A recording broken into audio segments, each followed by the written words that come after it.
rules. Now, thus for John Salisbury, what does he say? He says, the prince fights for the laws and the liberties of the people. The tyrant thinks nothing is done unless he brings the laws to naught and reduces the people to slavery. By the way, how do you reduce the people to slavery? What? How do you get slavery? What makes you a slave? Vice. How does one bring people to slavery? Hook them to vice. Hence, the prince is the kind of likeness of the divinity, and the tyrant, on the contrary, a likeness of the boldness of the adversary, even the wickedness of Lucifer.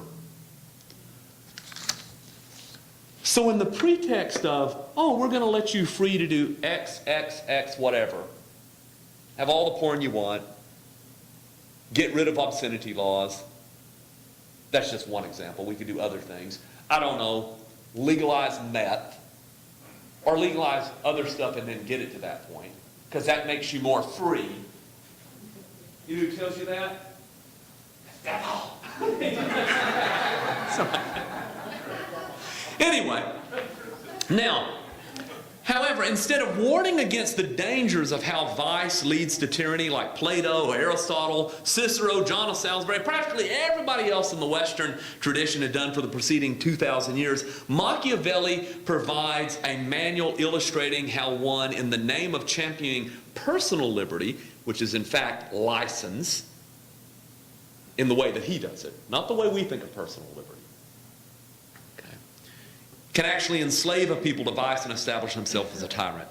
Now, this is what John of Salisbury said concerning the nature of a tyrant as opposed to the true prince. He says, a tyrant, as the philosophers have described him, is one who oppresses the people by rulership based upon force, while he who rules in accordance with the laws is a prince. Law is the gift of God, the model of equity, a standard of justice, a likeness of the divine will, the guardian of well-being, a bond of union, a solidarity between peoples, a rule defining duties, a barrier against the vices and a destroyer thereof, a punishment of violence and of all wrongdoing. Uphold the law. That's the only job of an executive. Period. Again, what is the job of the American president? The only job. Well, I'll take it back. We also have foreign policy things, commander-in-chief. I'm sorry. Outside of commander-in-chief, okay, what's the other job of the American president? There's only one other than commander-in-chief. Execute the law. That's it. That's it. Not to say, oh, I don't like that law, I'm not going to enforce it. Think about it. Think about it. Now, and by the way, don't kid yourself thinking that Machiavelli is secretly some type of Democrat, little d. Democrat advocating the establishment of a tyranny simply to free people from the oppression of tradition. You know, that's what some presidents might say. Well, I'm not going to uphold that because I've got to free people from oppression. And that's why, by the way, that's how some people have read Machiavelli. There are actually people who write books saying Machiavelli's a moral figure because he'll step beyond the law to do what's right. You can't do that, okay? Anyway, no. Machiavelli's design was the same as the tyrant that we talked about last month in Book 8 of Plato's Republic. That is, to use the people to establish his own power, and then, when they grew tired of him, use the instruments of power against the people. This is what Machiavelli says in chapter 6. He says, it must be considered that there is nothing more difficult to carry out, nor more doubtful of success, nor more dangerous to handle than to initiate a new order of things. For the reformer has enemies in all those who profit from the old order, and only lukewarm defenders in those who would profit from the new. This lukewarmness arising partly from the fear of their adversaries who have the laws in their favor, and partly from the incredulity of mankind who do not truly believe in anything until they have actual experience of it. Thus it comes about that all armed prophets have conquered and unarmed ones have failed. For besides what has already been said, the character of people varies, and it is easy to persuade them of one thing, but difficult to keep them in that persuasion. And so it is necessary to order things so that when they no longer believe, they can be made to believe by force. There you go. There you go. Yeah. So you can get your free health care. Well, people need help. People get free. But what happens? Slowly. Well, I don't know if I want to put that. Okay, well, you don't have to have that. You pay this tax. Okay. Anyway, now, Machiavelli's prince is kind of the mirror opposite of the traditional version of the medieval prince, who John Salisbury said this. He said this concerning the ideal prince. He says, let him be both father and husband to his subjects, or if he knows some affection that is more tender still, let him employ that. Let him desire to be loved rather than feared. Machiavelli changes this. For Machiavelli, big different question. He said, what's better, to be loved or feared? This is his answer. He says, the reply is that one ought to be both feared and loved. But as it is difficult for the two to go together, it is much safer to be feared than loved if one has to have one of the two wanting. For it may be said of men in general that they are ungrateful, voluble, dissimulars, anxious to avoid danger, and covetous of gain. As long as you benefit them, they are entirely yours. They offer you their blood, their goods, their life, and their children. And as I have said before, when the necessity is remote. But when it approaches, they revolt. And the prince who has relied solely on their words without making other preparations is ruined. For friendship which is gained by purchase and not through grandeur of nobility of spirit is bought but not secured. And at a pinch, it is not to be expended in your service. And men have less scruple in offending one who makes himself loved than one who makes himself feared. For love is held by a chain of obligation, which, men being selfish, is broken whenever it serves their purpose. But fear is maintained by the dread of punishment, which never fails. I want you to think about this. Why do people not call unjust activities, which we know are unjust and illegal? Why aren't people called to task? Why will a congressman or a senator not say, we're going to hold the president accountable? Why? Fear. Now, it doesn't mean fear that the president's going to arrest them, but it could be fear of public censure, fear of what the press may say. Fear. Fear.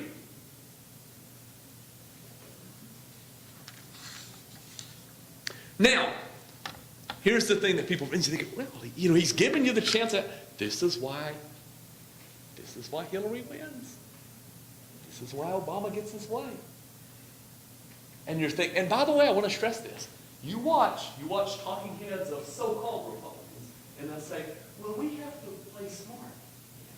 Once we're in, we've got to win first, and then once we win, then we can do that stuff. Always be careful of any politician who says, well, I'm not doing that right now, because later I might need to get here so I can do more. Yeah, well, look on that, because well, I can do this later. And you'll watch, and they'll come back to the state or wherever, and they'll say, oh yeah, well, I did a good thing, I opposed abortion. You knew that law wasn't going to pass anyway. You'll fight for a law that you know is going to lose. That's right, you're exactly right. Yep. Watch this. Watch this. Watch this. Anyway, now, perhaps the most important difference, and this is what these Republicans who say we got to do anything we can to win are wrong on. Here's why. Because again, what have we done now? Don't talk about morality. Don't talk about culture. Only talk about, we can talk about economics and what else? Well, that's it. Okay? I mean, you can't talk about anything else anymore. And the thing is this, by the way, and look at what we've done with this. What did you think about this? All our policies work this way. We don't try to stop a vice. We think we can use a vice. For example, and I used this last time, a budget deficit. Now, there's two ways to fix it. I mean, you can be an honest liberal or you can be an honest conservative, but there's only two ways. And the two ways are cut spending or raise revenue. And that's true. I mean, that's true. Okay, that's it. That's the only two ways, or a combination of two or whatever. But instead, we say, no. We don't have to. We can ignore morality. We can use vice to our advantage. For example, people like gambling. Let's just have a lottery. Because they're going to do it anyway. Okay? So you do a lottery. I've said this before. Most states where you get a lottery, this is what happens. Here's how much money we got coming in. Here's how much we're spending. So we get a lottery. And sure enough, guess what? We actually get more money than we need. We'll give them that. But then some things happen. First of all, the nature of a legislature is to do what? If it's a conservative legislature, to spend up to that amount. If it's a liberal legislature, more. Either way, it's going to go up. So let's say we have conservative then, and it goes up to there. Okay, got a balanced budget. The new wears off. The neighboring state gets a lottery. Whatever. People stop playing less. But what are we left with? Higher budget. Every state that gets a lottery, watch what ultimately happens. And that's beside the point of who you're hooking. Yeah, what's the cost? Yeah, or we can legalize this or that, and tax it. Anyway. Okay. Yeah. Tuesday night at the Republican debate, I heard over and over that, well, we can't enforce the immigration laws because that would be being mean to the people that are here. It's the law. But that was the excuse a lot of Republicans use, we can't. It's the law. It's the law. If they can't do it, then they're disqualified to be in office. If they keep saying that, get out of office. You take an oath to the Constitution. If you say that, you're a liar! You're a liar! You are a liar! Every politician that says that is a liar. They took an oath. If they lie on a Bible, they're going to go to hell. They're lying unless they change. They're a liar. And that's a fact. I mean, and I know that. So, well, that's kind of rude, you saying that. Okay, I'll go to hell for rudeness. I'd rather go to hell for rudeness than being a liar. Liar, liar, hands on fire. I'm just sure if you've noticed how lying has come to be accepted. That's right. It's a slippery slope. And that gets us to the next problem here. And that's this. It's a slippery slope. So the question is this. Where does this lead then? Okay. Now, originally, the whole purpose was to make sure that people could behave. In other words, instill virtue. Hence, you have things, well, originally a liberal arts education, which I try to explain to the people I teach, because they have a different meaning. They think, liberal arts means we're liberals. No, it doesn't! Liberal arts originally comes from the original word comes from the archaism of morales, which means the arts appropriate to a free people. And what makes a free people free is they can handle responsibility. The Greek word for education was paideia, which basically meant a making of a man. Someone who can handle responsibility. That's the whole purpose. That is the only purpose of an education. The only purpose of an education. Other things are training. And training is important too, I'm not knocking. But for some reason, it's the one purpose we don't do anymore. But that purpose is what? Huh? The purpose is what? The purpose of education originally is to teach people responsibility. In other words, citizenship is basically, like I said, the purpose of an education to make people responsible. Other things are training. That's not to say that training is not important. But education is to make them responsible. Citizens, responsible fathers, responsible mothers, responsible people. That's the whole purpose. And it's the one thing we don't do. Yeah. Do you think now education or academia has become more, Well, it's the same thing that's happened to politics. it's We've more conditioning of the people? Yeah, the reason it's become this way is this. You have to decide what is the good. Now, you go back to the Founding Fathers, you go back to Washington's farewell address, and he talks about what holds the country together. He basically says, with slight shades of differences, you have the same beliefs, same values, the same religion, the same, he talks about with slight shades of differences. The fact is once you have too many, and you cannot decide, look, you can agree how society functions. You got Catholics and Baptists and Methodists. Okay, you can agree on, generally principles.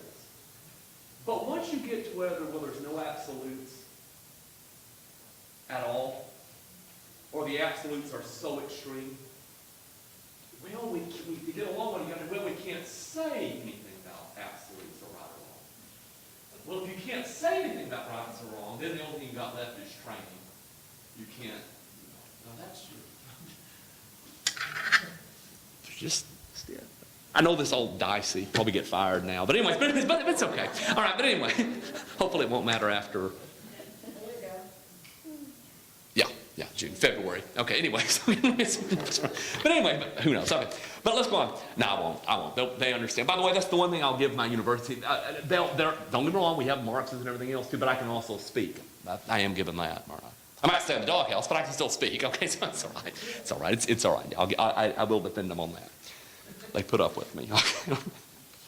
Although they call me the Lewis Black of academia. But anyways, okay. Sorry. Anyway, but going back to this. Now, the problem with this is what happens when we forget that? When, again, we don't teach that. What happens in society if you get the slippery slope? If you can't call it. Let me give you one more quote here, okay? Won't quote Machiavelli. What's the logical end of this? I'll give you another great thinker.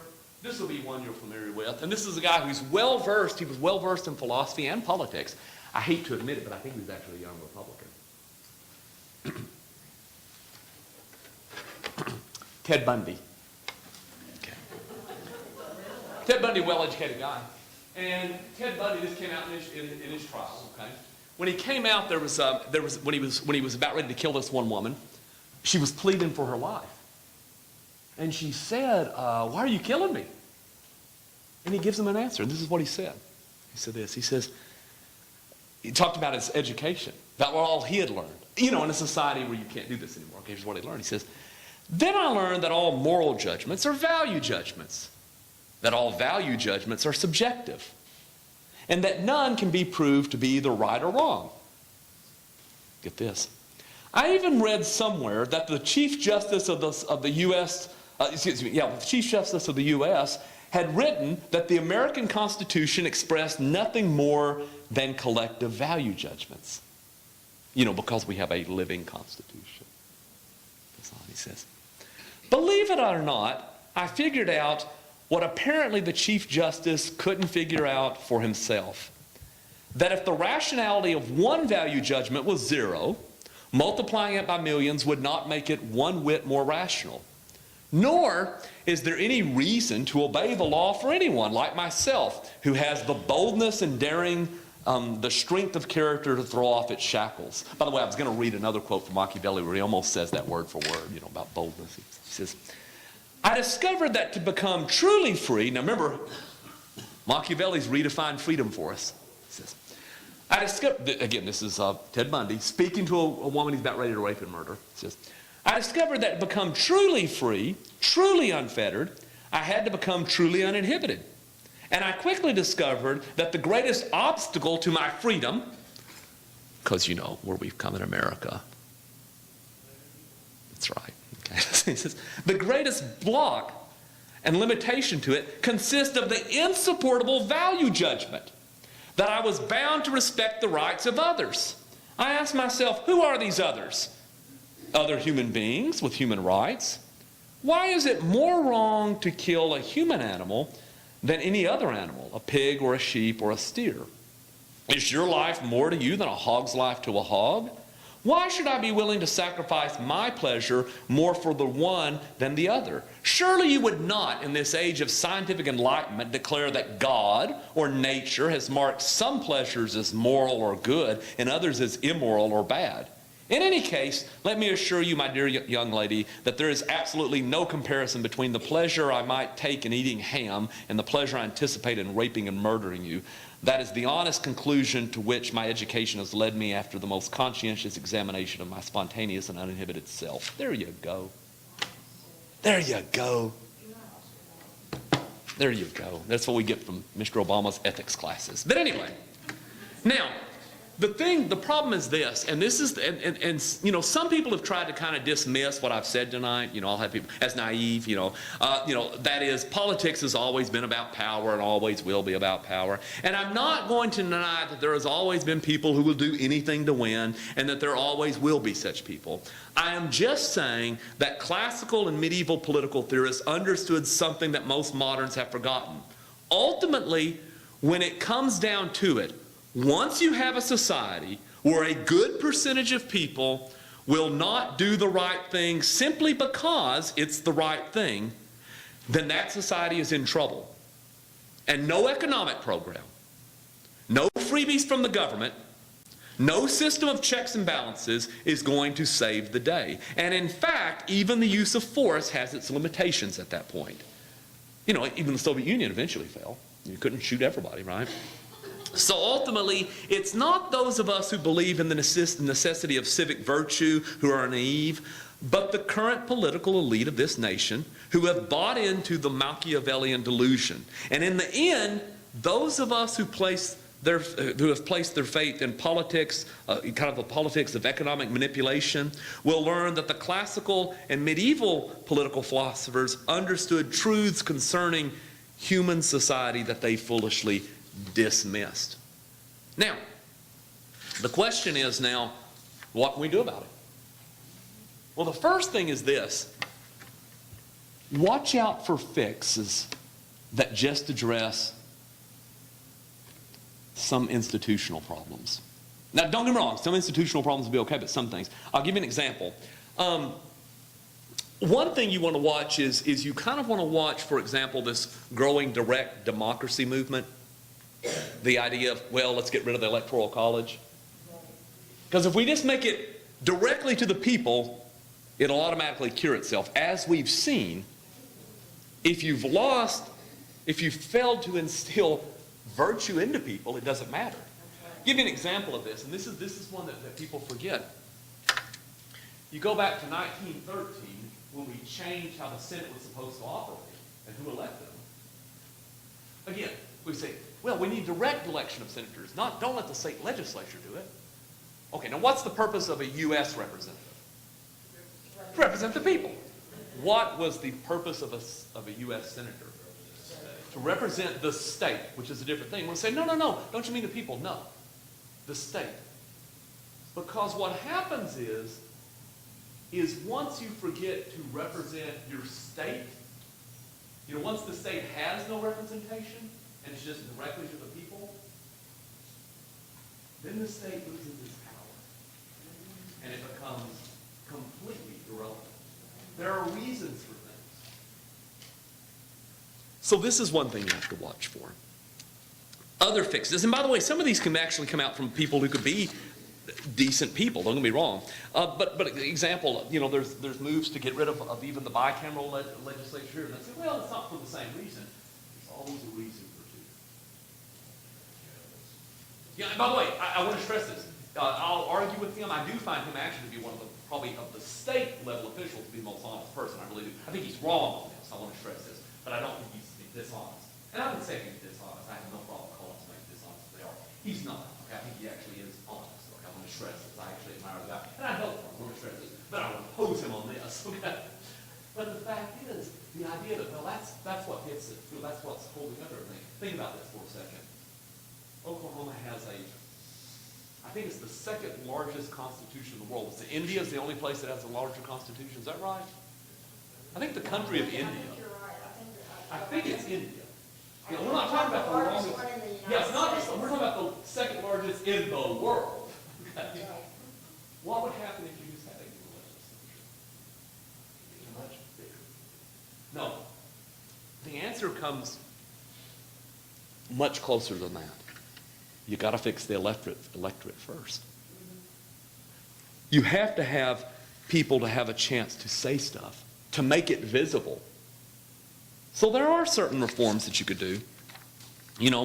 One thing might be, for example, here's the biggest one. One reform. Now then there's ways of getting this. One reform's all you need. Bring back shame. Bring back shame and enforce it. And there's ways to do it.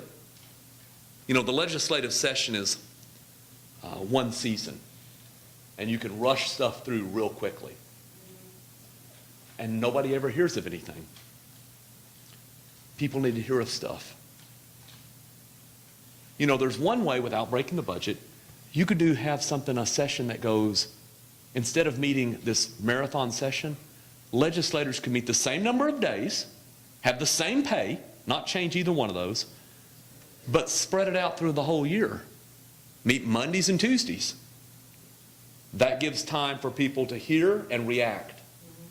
If you want real change, when something bad's about ready to happen, fill the gallery.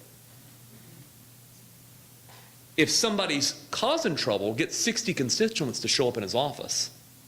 Bring back shame, transparency. Now, go ahead, and then I'm going to mention one way of getting this done. I was going to say, we have a good example of shame because this national popular vote passed the Senate, and we published the names of the Republicans who voted for it, and they got such a pounding from their constituents that the House would have touched it. That's right. And that's what we have to do. And the thing is, stuff that's going through, we've got to watch for things. I'll give you an example. You know, when we had the two scary opinions of the Supreme Court, the gay marriage one and the I'm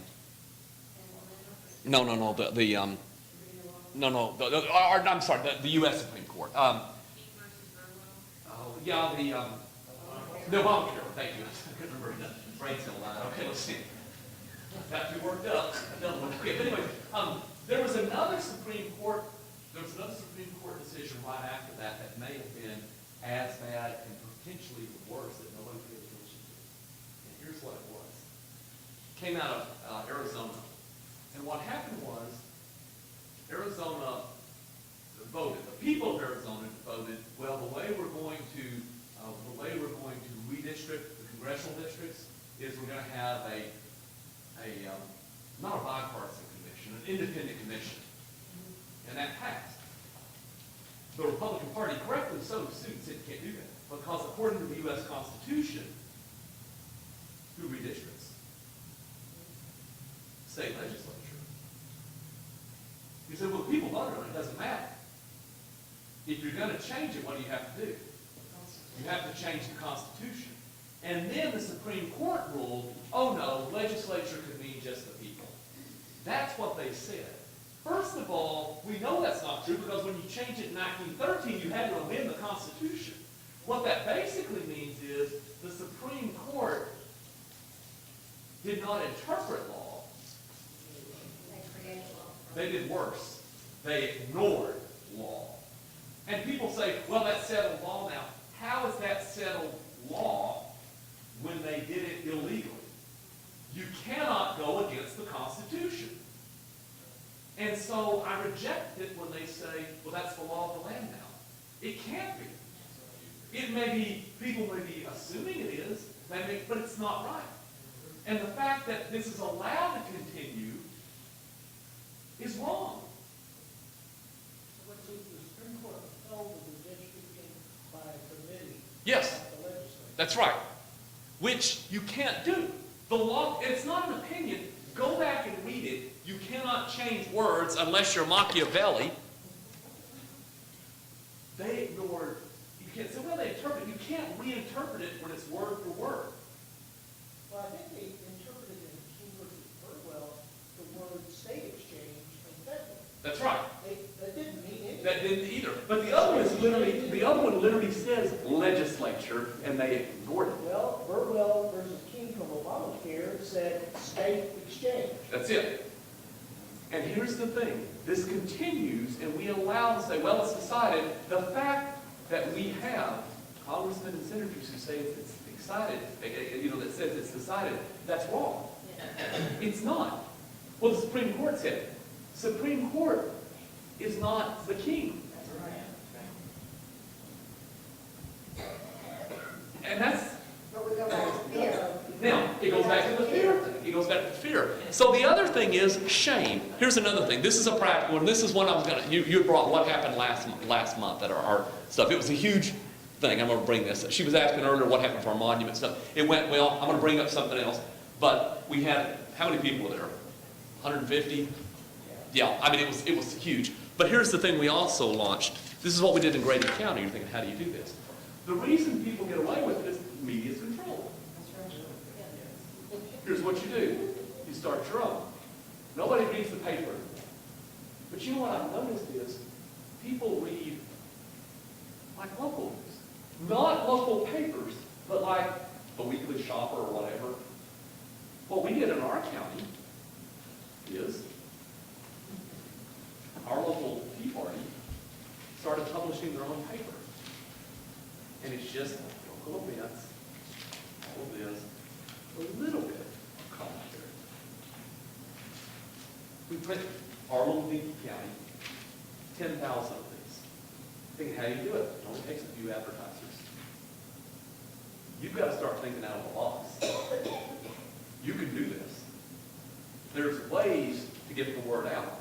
And we'll start bringing up stuff like this. And by the way, to show that we hold people accountable, and this is, and everybody's reading this. The reason they're reading it is because, unlike all the other news, which is bad, this is good news. Local stuff, oh yeah, local cars. Well, the local paper doesn't cover local news anymore. It doesn't cover the story about local cowboys, whatever. I mean, it's got nothing to do with politics. Everybody wants to read this. These are going like this. So every politician asks, can we put in a little work? And the answer that Mark, no. Because the fact is, we have asked you to come, and we'll have a big group, and they'll come when they're running, and then they never come anymore. So they did. So what he did to show that we are not two-faced, he did allow one politician to go ahead and write the little article. This is going to shock you. It's not who you're thinking. By the way, we didn't back this guy. We won't back this guy, but we let him put the article in. Joe Dorman. Thinking, why Joe Dorman? Because Joe Dorman would come to any meeting we asked to and sit there and take abuse for 30 minutes. He's honest. That's all we're asking for is accountability. Huh? We put them out for free. Yeah, they're free.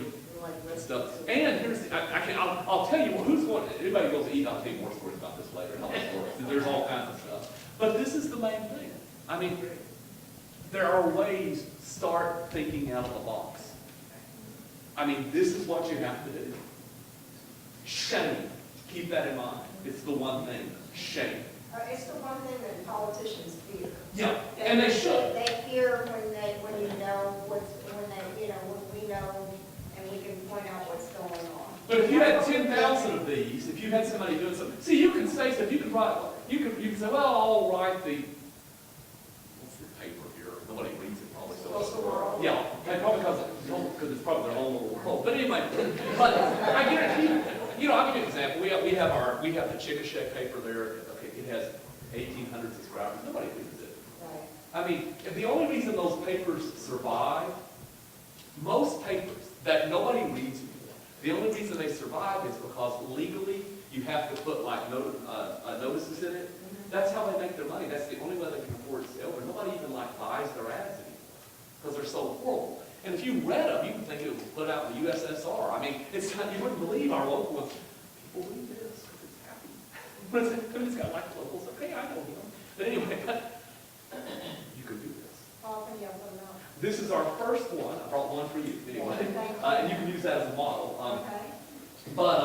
And you can contact Mark. You know how to do this. But his goal, basically, ultimately, one of his goals is he's going to come up with a format, ultimately, where they do local news. And it's just local people we ask. Right. And then there'll be like a little editorial. Eventually, we'll get where there's 2 or 3 people to do the editorials and go up to 12 pages. Right. Okay? And the rest of it's just local news. His idea, and he can talk to you later, is to basically set something up whereby he exports the idea to every county in this paper. Not to make any money. You guys get the local people, and it's all that they do when they just put the same 3 or 4 people that comment. He'll give you the way to do it. I see why you gave me this. Yeah. You're in it. Well, they put me in. Yeah. Because I'll take their abuse anyways. I have for 7 years. Okay, but anyways. But yeah, so there are ways. Yes. I agree. Do not get down. Or if you do get down, don't give up. Here's why you shouldn't give up. You can't. Certainly. You don't have to be brave. They're going to come for you anyway. I mean, you're thinking, well, I'll lose. I won't be able to. That's going to happen anyway. So you might as well. Go down right. That's it. And stuff. But this is, Anyway, I'm sorry, I talked much. Any questions? Yeah. Back to virtue, aspect of shame is an element of virtue. Yeah. If you have virtue, then you feel shame. That's right. But you're wrong that the Supreme Court is not the king.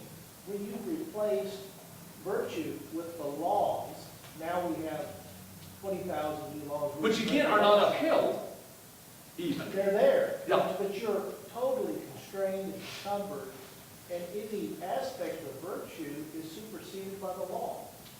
And therefore, you have made the Supreme Court the king. They are the king. So I would disagree that you say they're not the king. They certainly seem. They are as long as they get away with it. But nobody calls it. I don't think people How realize. do you shame them?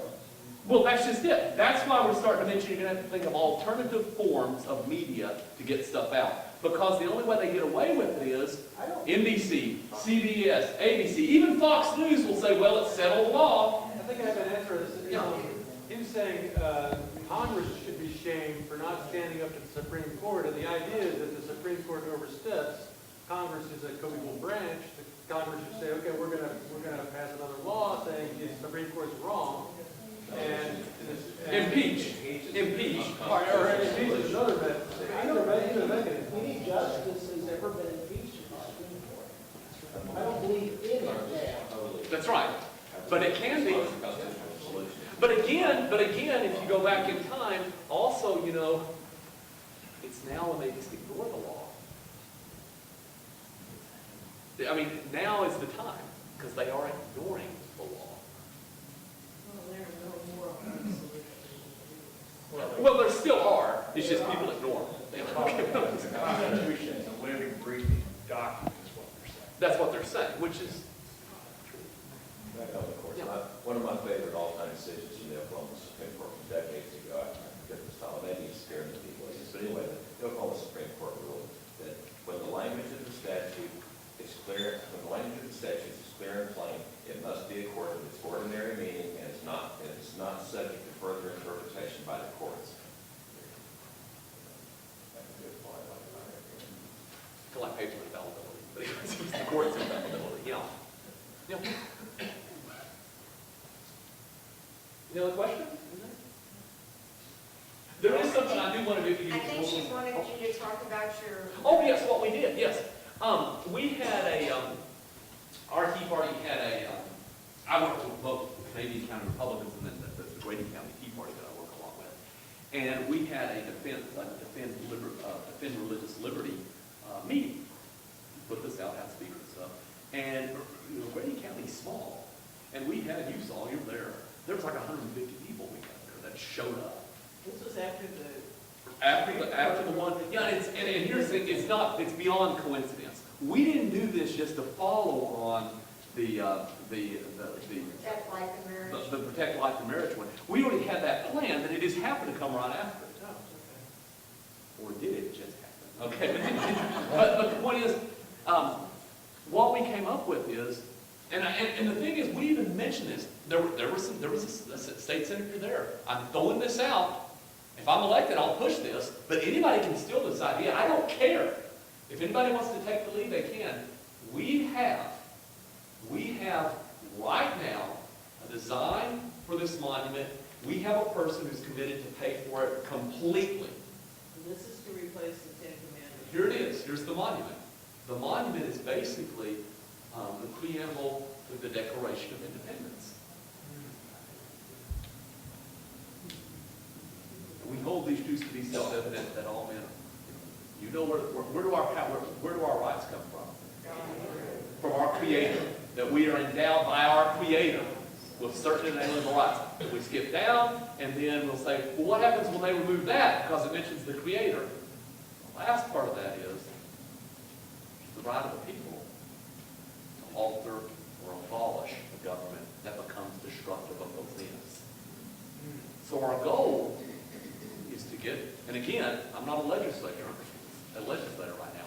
If anybody leads this, we already have the person willing to pay it. We have the artistic design. We've already got that.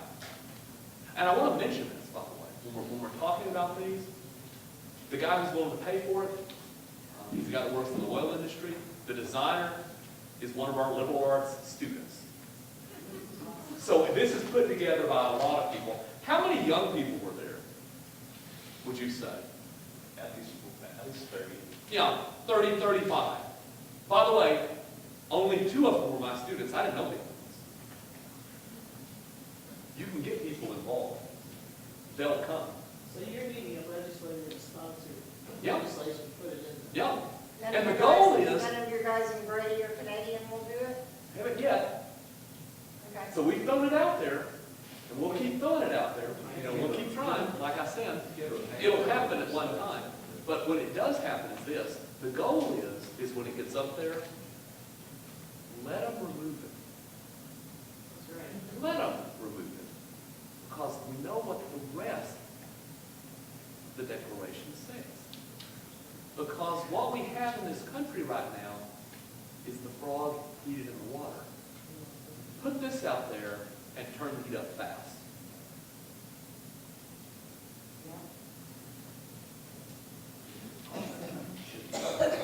I mean, there you go. Anyway, anything else? Anybody have any other questions? I have one other thing I want to do. Sorry, say, go ahead. I'm interested in your comment on the protect life and marriage quote. To persuade the governor and the legislator to stand up and say no based on the 10th Amendment. Now, could you give us have a knowledge on, is that going to work? Will they be able to hammer through and get that legally enforceable? The first thing is to get them to try. That's right. That's the trick. Then if it doesn't, if it keeps being shot down, then you have to ask, what next? But first, get them to try. That's the first thing. That's the first thing. I think our legislative, this is the last for many people in 2016. We have over 30 in the whole House and Senate that are termed out. And that's why it's so important that we elect good, solid people that are willing to stand up for the 10th Amendment, because some of the people that we have in there, though they have an R by their name, they do not legislate like what we would expect them to do following the Republican platform. And I would point out too that the legislatures in Colorado, Washington State, and other places have made marijuana legal, which is directly against the federal law, and they've just dared the federal government to come in and stop them. And has the federal government done anything? No. But we have to have some respond. And that's what, I've got some stuff I want to give you guys. Okay. First of all, Wanda, can you point out who your officers are here? My board, you want my board members? Yes, come here. Debbie is taking Scott's place, so Can you Debbie. guys come up? And then I've got Elaine, and I've Make sure I got have my glasses. George and Peggy. Who else am I missing in here? Samantha, was Samantha here? Board members, We are in scary times, but like I said, whether you're scared or not, the results will be the same, so you might as well do something. Anyway, I wanted to be, it's close, I was going to bring this in December, and I'm coming back in December, but my fear is if I get snowed out, I want to make sure you got these before Christmas, okay? So this is Christmas start. I have these little Christmas ornaments. What these are, this is George Washington, okay, a little statement.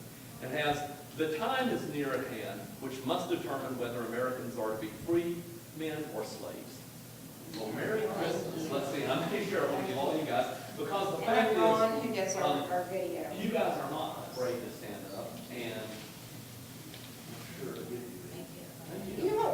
favorite quotes was, remember that there was a battle and the guy was nuts, I think. They called him crazy something. General Anthony Wayne, yeah. The one that said that the men behave as men determined to be free.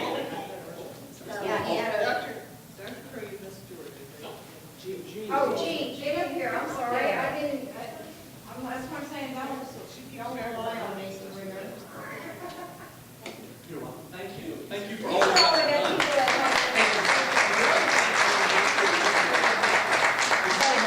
Yeah, one in the We've back. got yours here, but I also brought 3 more on purpose because, He's gonna water him off.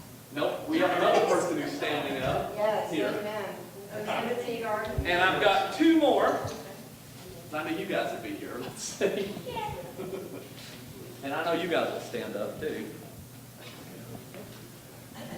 And I have one more. Scott, over here. The other thing I have is one more thing I want to hand out, and that's this. Luke Doan, again, is running for Jeff Hickman's position. I need to talk about Luke Doan just for a second. How many of you are familiar with the Sons and Daughters of Liberty? Okay. And of course, you know Mark Irwin. This is one of his proteges. Okay. And he is also one of the most stand-up people you're ever going to have. Ever. Never backs down. And unlike me, he's calm. And I have something I want to give him. I started in politics when I was, I could go through my whole story, but I won't. But early, okay, let's put it this way. In 1988 in Arkansas, when I found out I couldn't vote in my hometown, if I wanted to vote Republican, I didn't have to go 25 miles to vote. Long story, too long tonight, I'll tell you at some other time. But it upset me, so I got real active. In '88, when that's when I was really active, Ronald Reagan came to speak in Arkansas on behalf of George Bush Sr., who was running. And when he was there, we got to meeting, and I had one of his pens, Ronald Reagan. And so what I want to do tonight is give this to Luke, because this one, like I said, don't lose hope. We've got young people coming up. Now, to show you this, got this in 1988. Luke, what year were you born? 94. There you go. All right.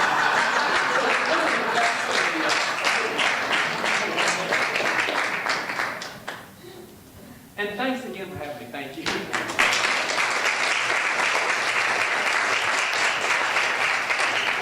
Just real quick, I want to announce a couple of candidates that slipped in while the meeting was going on. Amanda, would you stand up and let everybody know what you're running for?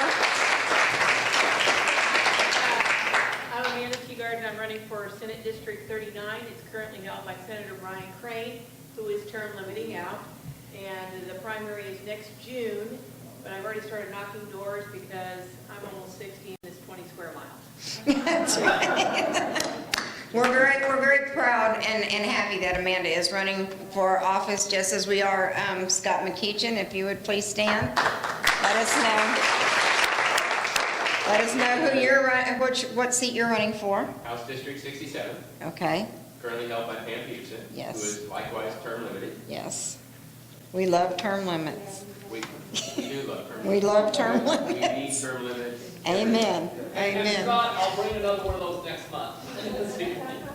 Well, his wife got one. Oh, you did? Oh, good, good. Okay, you've got one. So, don't forget, next Tuesday night, Amanda will be teaching the citizen involvement in the legislative process. There will be an email that goes out. If you're not on our email list, please make sure that you sign up on the list outside. And then we've also got the campaign candidate training, but just keep an eye on your emails because we got lots going on. We don't get to slow down for anything, because just when it slows down, something comes back and hits us. So we're always prepared. So thank you so much for coming out, and happy Thanksgiving.